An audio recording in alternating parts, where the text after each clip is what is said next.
Good afternoon, everybody. Everybody's tuning in now. We got to see you. We've got about 1 o'clock here. We're going to try to keep it down to 30 minutes. I'm Dr. Jeremiah Alexander from Farmstead Veterinary Medical Center. And I'll let Dale introduce himself. My name is Dr. Hubbard. I'm owner and trainer at Perfection Bird Dog Training here in Jasper.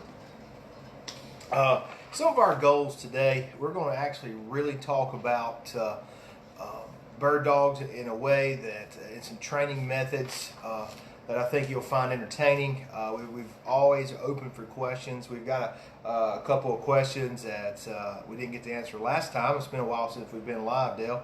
But yeah, I'm going to let Dale kind of start us off and kind of give us our outline of what we're going to do today. Yeah, Jeremiah, we're going to discuss about how did positive gun dog training come about, and some of the methods that was used prior to the movement of positive methods, and some of the people in our history that contributed to where we are now in the development of using positive methods.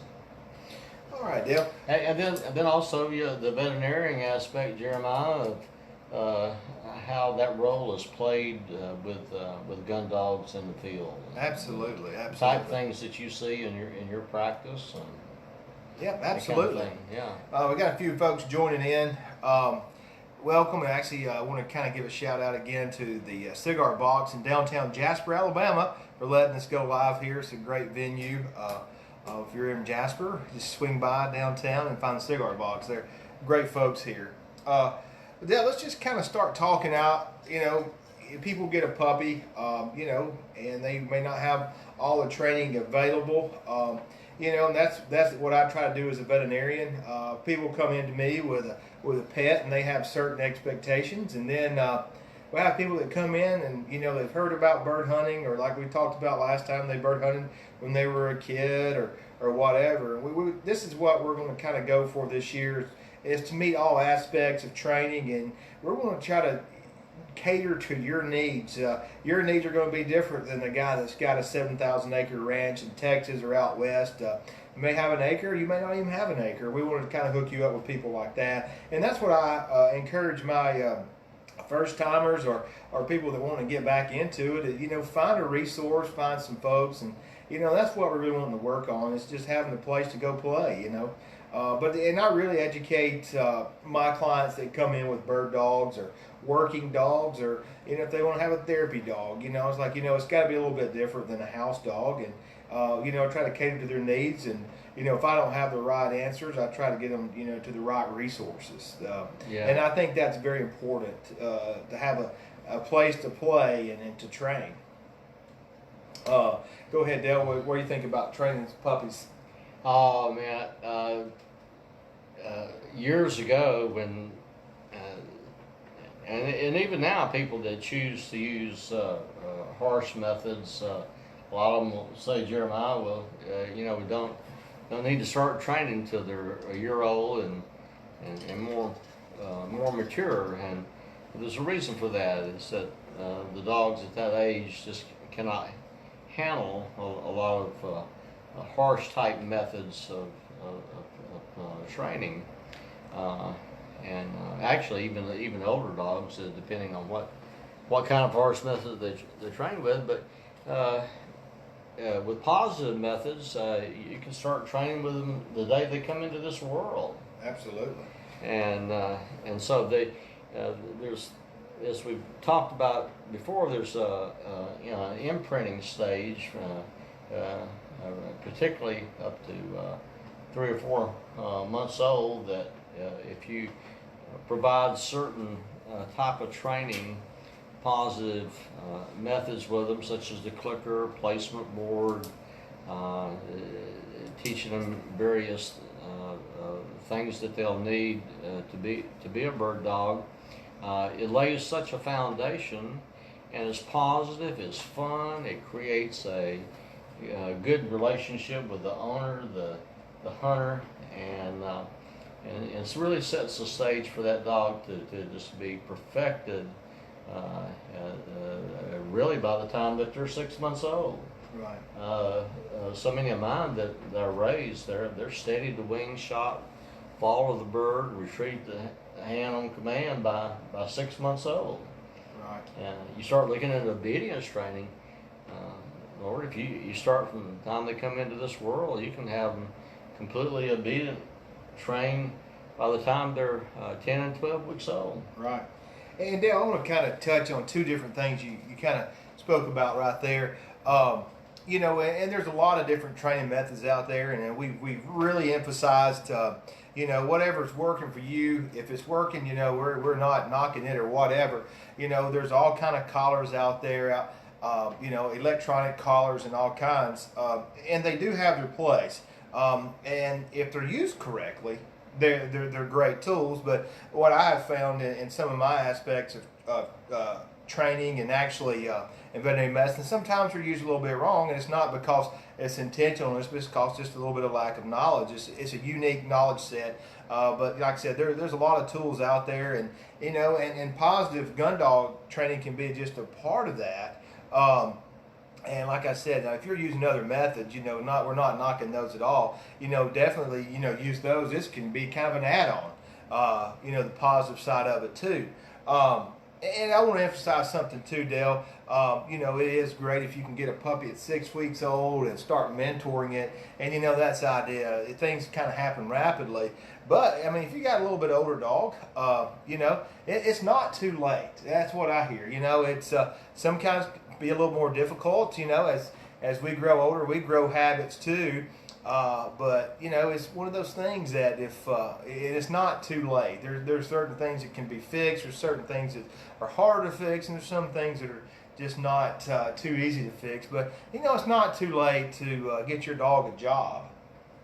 Well, no, it's never too late, Jeremiah. And as you mentioned, so many times that people that bring their dogs to me, they have taught undesirable type behaviors that is not necessarily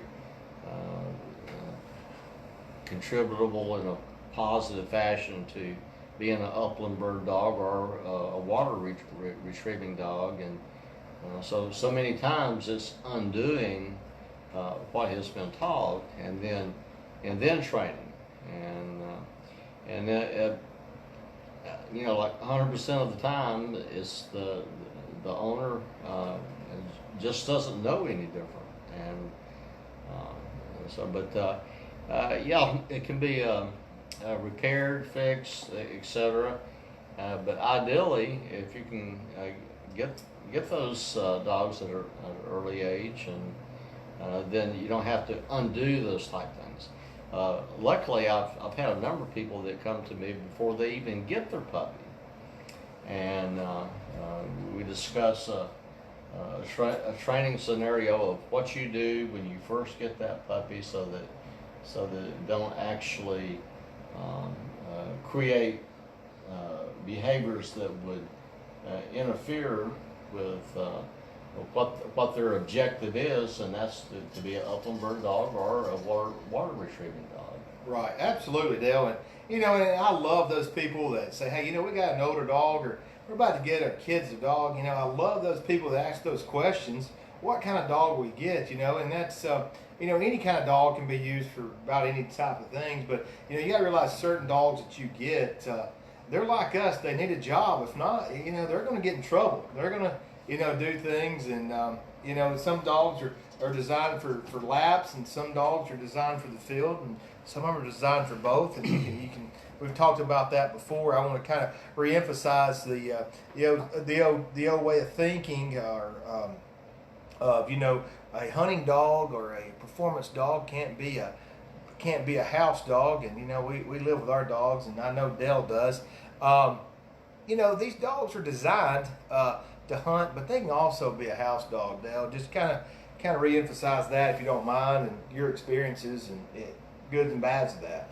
Well, you take even poodles. I had a referral last week, a guy out of Florida, and he's got a full-size poodle that he wants to train to be a bird dog. Sure. And I said, yeah, that's doable, because at one time, and even in England still, poodles are used as hunting dogs. Right. And so there's no reason that cannot happen. And but it may take some adjustments and thinking outside the box to make that happen. But with this particular guy that approached me with training his poodle, that looks like that's going to be a doable deal, because it shows some signs of instinct of interested in birds. Sure, absolutely. And Dale here, I hear all kind of things. I see a number of dogs and a number of clients a day, and throughout the weeks and throughout, my tenure as a veterinarian, and, my prior veterinary experience, about 6-7 years before that. I've heard a lot and seen a lot. I don't mean to switch species here, but cats. I get a lot of cat behavioral questions, and we're not going to cover cats today. But cats get in trouble too. And sometimes just simply, if you can, let them get outside and get some of that natural hunting instinct, and just get out. And they're not going to go, have to kill birds or whatever to actually survive. But once you get that a little bit of they're kind of, you got to kind of go back where we was talking about, what they originally do. They're hunters. They're not, the owners didn't get to go down to the pet store or the local market and get bags of kibble. You just kind of think about that a little bit, and you kind of go back and think simple, Dale. I mean, it's just not rocket science, and let them have a job, or let them do something they love to do. Imagine if you stayed cooped up in the house and didn't get to do what you like to do. You're gonna do interesting things too. Well, it's interesting that you mentioned cats. Jeremiah, I have trained cats, not to hunt birds, but to do particular obedient things, or to actually suppress type of unwanted behaviors in the house. And all living things learn the same way, Jeremiah. It's no different. Humans, animals, and if you look at a theme that runs through how living things learn, if it's rewarded, then it tend to repeat that behavior again. And then if you want employ consequences, which is a more palatable way of saying punishment, the idea is to find a type of consequence or a punishment that does not damage the animal's self-esteem, but helps them to understand that I did the wrong thing. You don't want me to do that, and so for example, like with dogs, I use. Once I have developed a positive relationship with the dog, and the dog has a good, bold, confident self-esteem, like with all living things, you got to be shown what not to do, boundaries of what to operate within. So figuring out how to show that animal what you want them to do, by rewarding them, and then applying a consequence to let them know that they don't, and it doesn't damage their self-esteem. For example, I say teach the animal when they do something wrong. I'll use like a sound of type thing, and which is a lot of theorists will talk about that. That's what the mama fox or coyote or lion or whatnot does with their small young in the den, to teach them how to interact within the pack, within the family. Now the mama coyote or whoop or whatever doesn't bite them, but the puppy understands that little growling, and so that they learn how to operate. That's a consequence. That's a punishment, say. Right. And so then when they're doing the appropriate thing, they get to play and you know, love on the mama and stuff like that, and the mama loves on them, and so they learn barriers, and so that sounds very similar to what they would hear in the wild, and instinctively that's built into them, and so very quickly when you're training your dog and they do the wrong thing by saying like and they immediately understand I didn't do the right thing, but then when they do the correct thing, you immediately follow it up with a reward. Absolutely. And so the dog very quickly understands that, that's not what you wanted me to do. I get this now. I understand it. Wow. And so by doing that on a consistently, and let me say that word again, a consistent basis, then you can have that communication with your dog, and you can use that correction to let them understand the boundaries to operate within. And as long as you stay within those boundaries, then you get a reward for that. Right. Good deal. Yeah, that's some great acts, Dale. That kind of actually scared me a little bit, make sure I'm doing things right here.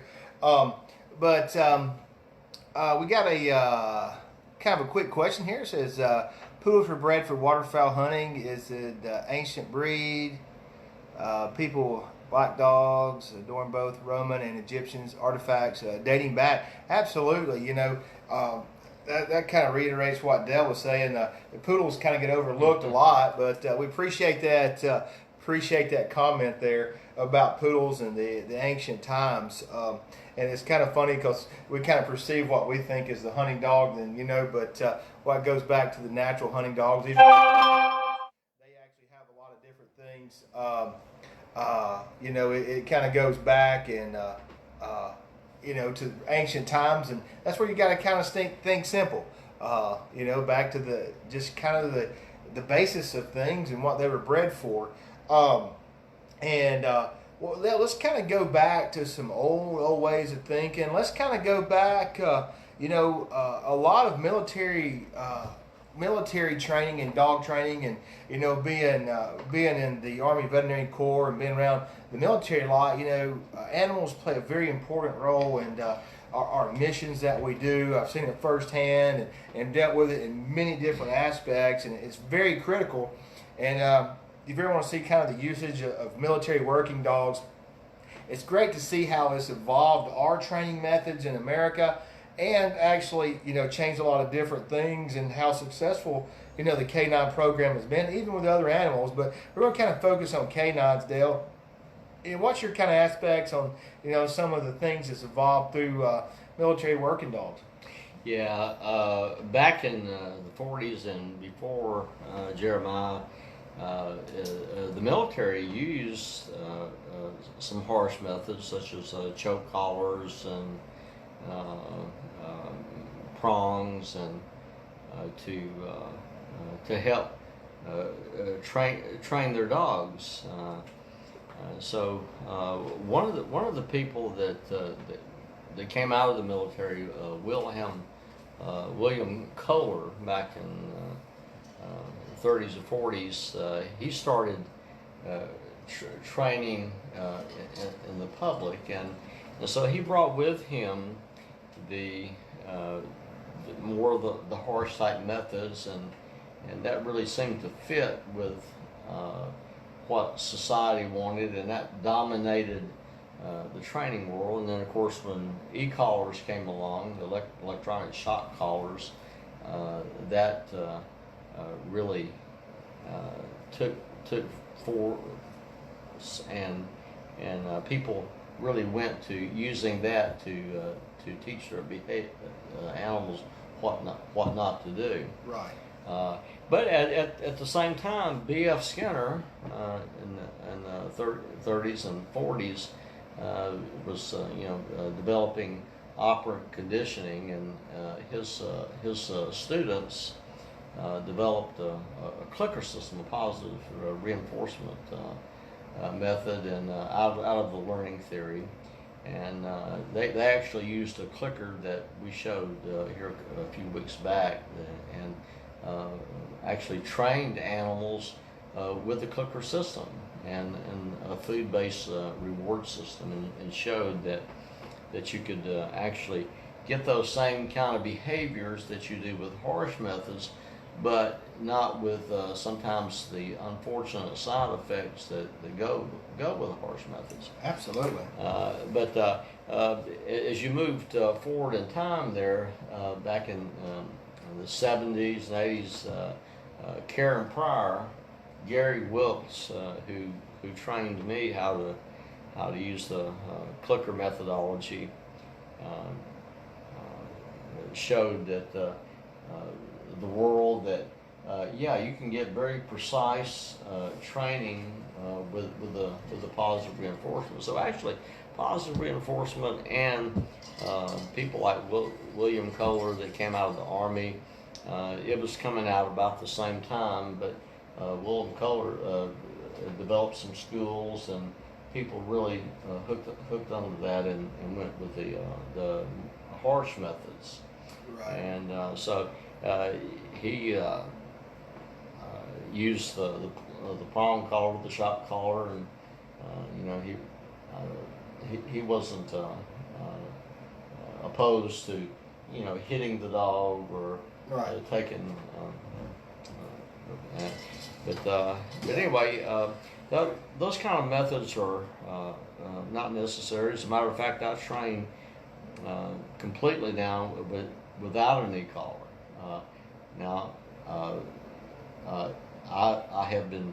I went to different schools and different professional trainers that used harsh methods, and I've been taught how to use the e-collar and have worked with it. And other methods, force fetching, etc.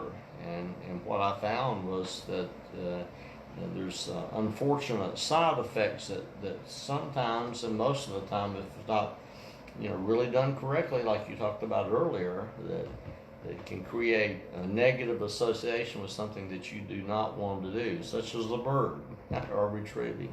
Yeah, we have seen some dogs that I've worked with you with, Dale, that you know, they've been corrected on a bird with electronic collars. Like I said, we don't, you know, all these methods used correctly can be a viable tool. But you know, we've seen some, you know, like you said, you know, for some reason you're trying to make if a dog's on point trying to get that bird, and you're making a correction with that e-collar at that point. I mean, of course, if it's bad or something, it would be warranted. But a lot of times they get that shock related with the bird, and that's kind of like if you know, you go to the refrigerator and the door shocks you, you're probably not want to go get in there and get your food out of that refrigerator. I mean, it's like, you know, yeah. So that's kind of what I associate it with. I try to keep things pretty simple. So I recently performed a positive gun dog seminar up in Virginia, and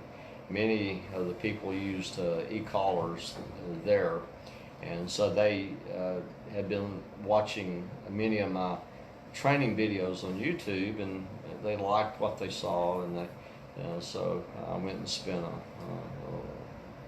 a number of days with them, and what I saw in particularly was like what you talked about. You go to the refrigerator, and some of the dogs had developed what is called a, quote, blinking behavior.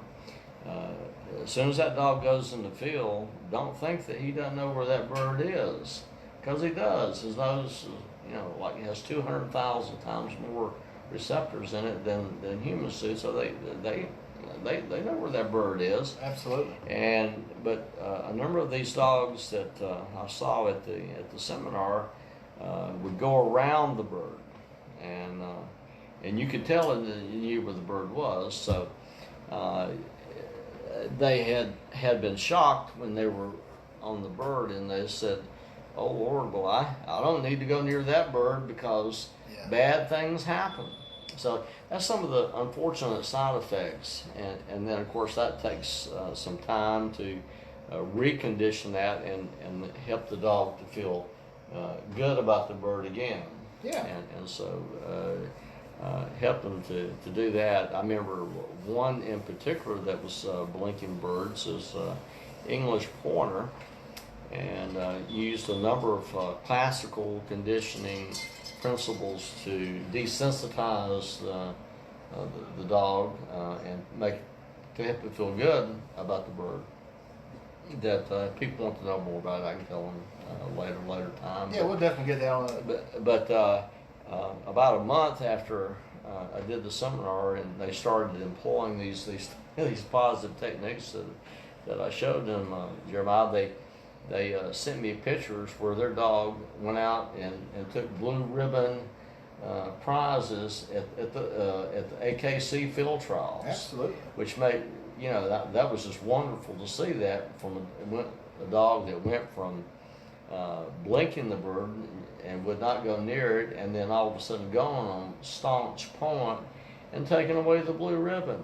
That's awesome. So that was really good to see how an unfortunate situation had been created with the e-collar, and then through positive methods went back and helped that dog feel like that. It's okay, and then go on to win a field trial. That's it. That was pretty awesome. Emphasizing on that, I always try to tell, when we're training and stuff like that, I try to say, put yourself in the paw, which that's kind of like the human version of put yourself in someone else's shoes, and we was talking about going to the refrigerator and getting shocked. You're probably not going to go back to the refrigerator and have a negative association with that. There's some things you need to have a negative association with, but if you've ever been fortunate enough to be to another country where they speak a whole other language and you don't understand that language, you got to kind of understand that your dog is kind of the same way.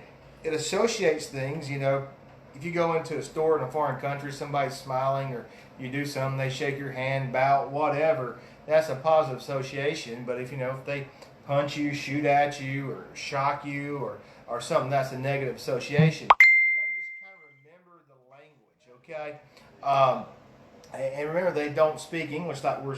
I don't speak the best English, but you got to remember, you got to just kind of put yourself in the dog's shoes. What it associates with, what it's learning, what it's thinking. Why is that dog doing what it's doing? And there can be many reasons, and trying to figure it out can be frustrating. But let's kind of get to some questions. We've got about 3 minutes now. We've had some questions about crate training, and me personally, I highly recommend it. Crate training, there's different methods to do that, and we can get with that later. And that's one part of what we're going to do in our video series online, is that gives that dog a place. That's their living room, and house soling is a big question. If you let your dog in and it can go pee in your bedroom and poop in there, it's going to come live in the living room and don't have to live with it. But if it does it in its crate, and the right amount of crate and sizes, different dogs, we can get with you on that. The person that had that question, get back with us on that. We can do that, and just know that it's not a negative thing to crate train. That gives them something to really relax almost, and it can be hard at the first, Dale, and you can kind of iterate on that for just a second and see what happens. Well, I've got a number of people that I'm working with right now that using crate training, and there's no reason that you can't potty train a puppy in 3 to 5 days using crate training. Right. And of course, part of that too is using the positive reinforcement system. For example, you take them out every 2 hours, so that they're on a schedule, and when they go out and they actually use the bathroom, I have them to use the clicker that we talked about, which helps them to identify doing the correct thing, and the correct thing is using the bathroom outside. And so not only do I click them or have the people click them, also give them a reward for that. Absolutely. So while they're in the process of peeing, I don't mind having to give them a little cut up piece of Winnie, and so they get that a positive association. Yeah. Absolutely, and it happens really fast, you know. Well, we've got about 2 more minutes here. We want to reiterate, you know, we've got a lot of great training events hopefully coming up this year. We're trying to get some dates down. We'll get those to you. We're working right now. It's in the pipeline of getting the online training where you can do this at your house, because we want to cater this to you at your time. We know you're busy, and once again, we appreciate your time today. I know everybody's busy, and everybody has busy lives these days, but we want to give you a product and a tool that actually will fit in with your time. Okay, and you train at your own time. It may be at midnight, it may be 5 o'clock in the morning. We want you to be able to do it. We're here to help. You know, and you know, positive gun dogs, and you know, training, and but we want to keep the questions coming. We're out of time today. But I know we've talked a lot today. We went from bird dogs to military dogs to poodles. We even talked a little bit about cats today. And I heard Dale made a disclaimer about 2 weeks ago. A gentleman was talking to him. He said, I can train anything you have except your wife. So that's a disclaimer. We cannot train wives or other spouses. Dale, if you could, probably that would be a very big business. Probably better than actually gun dog training. Probably more profitable. Maybe probably not as fun. But anyway, like I said, that's what we have today. Glad to get the new year started off with this live seminar, and keep the questions coming. If we can't answer them online, we'll try to get back to you in private. But what your questions are great, because you know, it's like in your school, your teacher said, if you have it, a bunch of other people have it. So we appreciate your time. And any closing comments, Dale, while we wrap it up? We got about 30 seconds here. I just encourage people to read about learning theory. There's a number of books out on positive gun dog training that are very good, and if people want to know the names of them, we can provide those. And please keep in mind that in a few months that we'll be having our own positive gun dog training book come out, as well as DVDs of how to do it, and it's really designed for the people like what we've talked about. They want to train their own bird dog, and so it'll be a step by step on how to do it, and a video of not only the written words in the book, but then the visual of absolutely, well, this is how it's been successful for us to train bird dogs in a positive way, and get that blue ribbon winning type behavior. Or if you don't want the blue winning behavior, if you just want a good dog that, you know, go out and get a few birds every now and then. And Dale reiterated about what's coming up. And I know a lot of people don't have the DVD players anymore. And you know what we're really trying to work on? We're working with a great company right now of developing these videos where you get them on your phone. So if you're out in the field, you have a question, or if you're in the bathroom at work, you want to read it on your phone or whatever, or hide it from your boss, whatever. You can just read it on. You know, we want this training to be on your computer, so you're at work. I know you have probably a lot of downtime, or wherever you're at, if you're in-laws, wherever you're at, just don't have anything to do, or get on your phone and just kind of read it. And you know, we want you to be able to find the problems and solve it simply with very short videos. We want this to be, we're trying to make this entertaining, you know, and fun, because we know some of this can be kind of dry, but it's real problems. So that's about all we have today. And like I said, keep the questions coming, and we will see y'all next time. Y'all have a wonderful day. See you next week.